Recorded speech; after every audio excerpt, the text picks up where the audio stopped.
It's been a year since I started creating videos. Videos mainly for my YouTube channel and my Facebook page. But 2 weeks ago, someone asked for my help to create a video of his farm.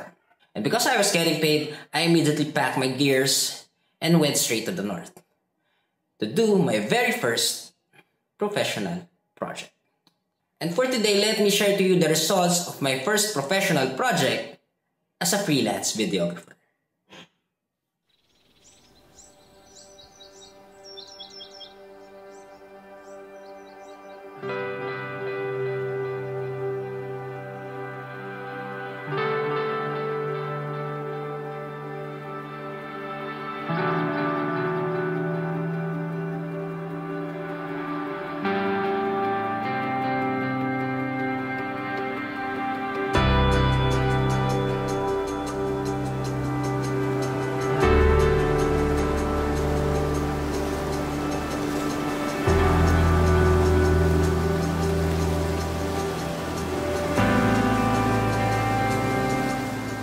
Magandang araw po sa inyong lahat. Ako po si Captain Gualberto H. Banta. Presently employed as a master mariner sa top 5 ship management company dito sa Pilipinas. And been serving with them for the past 13 years. And presently residing dito sa aking farm, Path to Freedom, located sa pristine environment ng Biak na Bato National Park, San Miguel, Bulacan.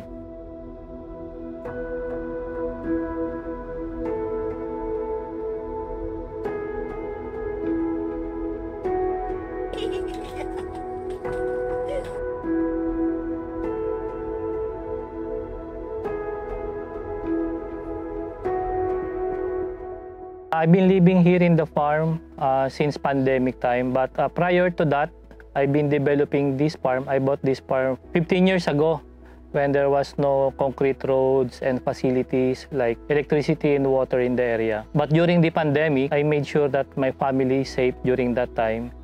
So I asked them to move here. And since then, we have been living here and enjoying the simple but fruitful farm life. For the past couple of years, been developing this farm with the end goal that this will be my retirement place. So as later on you can see, the whole place is designed really as a retirement place. I have invested quite heavily on various types of fruit trees, vegetable. So it's basically a self-sustaining eco farm. So that by the time I retire, the place will be ready.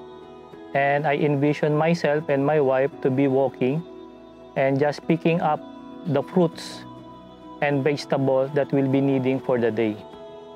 For those visitors who would like to come, you are very much welcome. For those people who are same-minded people like me, who would like to be part of our family here at the Path to Freedom, you are very much welcome to visit the farm, and also for you to understand that farm life is really something that you would like to wish for your family.